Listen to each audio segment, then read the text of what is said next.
to the people of Kenya, achieving universal health coverage by the year 2030. Today, we sign contracts worth 11.6 billion to extend electricity to communities that have remained on the fringes of development. As you're aware, 76% or thereabout is in the asal parts of our republic. And for a very long time, they have been left behind because of the expansiveness of that region and because of other difficulties of communication, connectivity, and other challenges that have bedeviled that corner of Kenya for a very long time.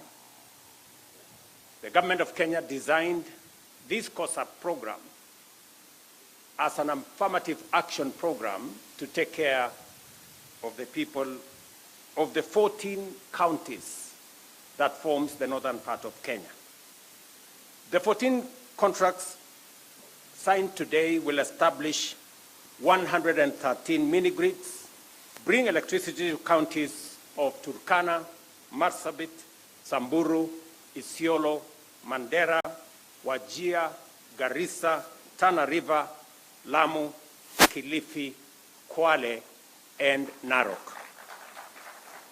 This marks a significant step and expansion of Kenya's growing energy revolution.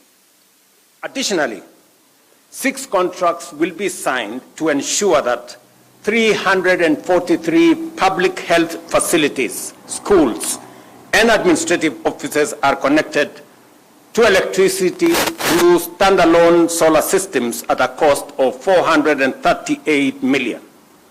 A further 316 solar water pumps, 4 boreholes worth 1.6 billion are in the final stages of procurement, ensuring that electricity not only lights homes, but also powers essential services for communities across Kenya.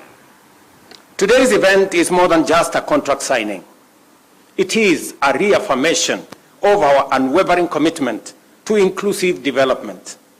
It sends a clear message that no Kenyan, regardless of location or background, will be left behind in our nation's march to progress.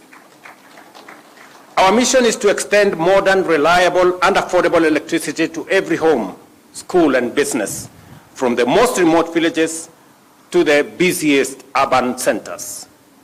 This is the foundation of our development agenda, firmly anchored on Vision 2030 and the bottom-up economic transformation agenda, ensuring that every citizen has access to opportunity, access to progress, and dignity.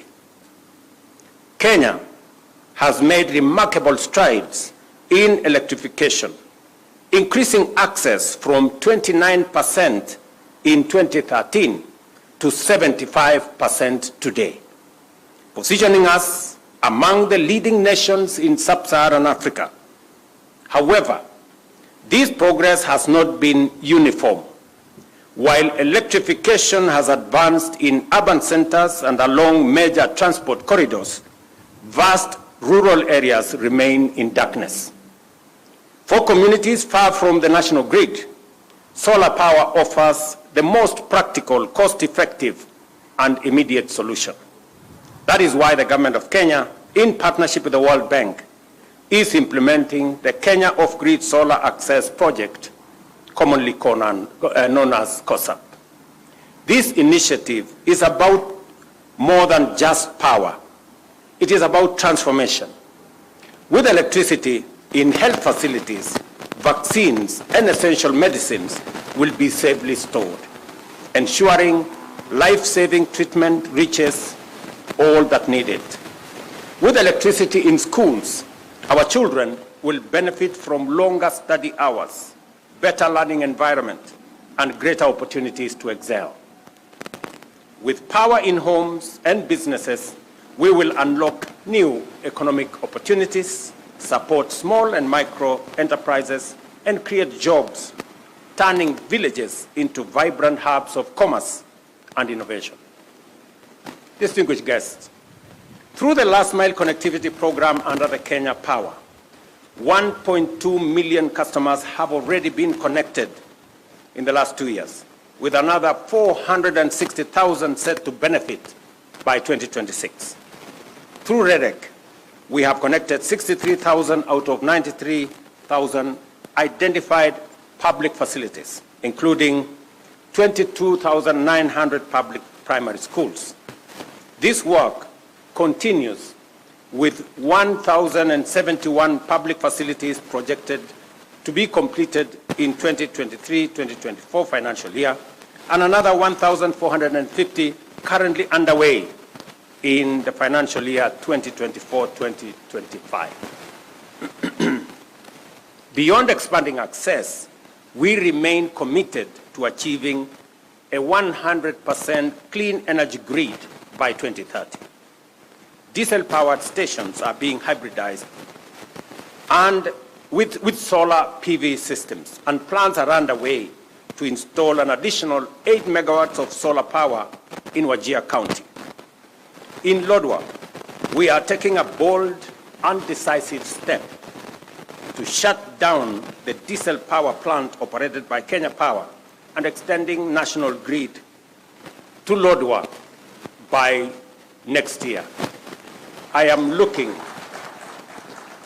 for that proud moment to switch off the diesel power plant in Lodwar for the first time. This includes constructing a 100-kilometer of 66-kilowatt power lines and a substation, at a cost of 900 million. These projects are clear statements of intent. We are reducing our dependence on costly and polluting diesel power, cutting energy costs, and reinforcing our climate commitments while enhancing access to our communities, to our villages, and to our towns. Until every household, school, business, and health facility in Kenya has reliable and affordable electricity. And I want to confirm that for the last 7 years, we've had estates, or in fact, areas like Kosovo here in Hospital Ward, Mukuru kwa Njenga, Mukuru kwa Ruben, Mugumoini in Embakasi West, that have lived in darkness for the last 7 years. I have given very firm instructions to the ministry, to REDEC, and to Kenya Power to develop a mechanism where we will light up those estates and those areas of Nairobi. It cannot be that in the capital city of Kenya, there are citizens living in darkness. And the Departmental Committee of Energy at the National Assembly, as we engage with the supplementary budget, we must provide resources for that to happen so that we can light up those areas of Nairobi as we light up the bigger part of northern Kenya. And we are intentional. We are deliberate as we do this because we must develop this country in a wholesome manner. Last week, or the week before, I was in northern Kenya, and I did announce a major road artery that will be constructed from Isiolo through Wajir all the way to Mandera. And many people assume or think it is a joke. Let me tell you, good people, you know, in this country sometimes we take matters of life and death as if it is a joke. I am committed to delivering on that 750-kilometer of road from Isiolo to Mandera, because for a very long time we have left northern Kenya behind. And it is a deliberate statement by the government of Kenya, through this administration, that no part of Kenya will be left behind. We did develop a transport corridor that connected Mombasa to Malaba, and that is why our development has concentrated on that transport corridor. It is time that we have a second transport corridor that goes all the way to Mandera. And I want to ask the people of Kenya, as we develop that transport corridor, there will be huge opportunities. Take time and sample those opportunities. Find your way and develop. As that piece of infrastructure is being developed, and I want to confirm here that there are already 7 contractors on the ground to make sure that that road is done. And we will continue in developing this country equitably.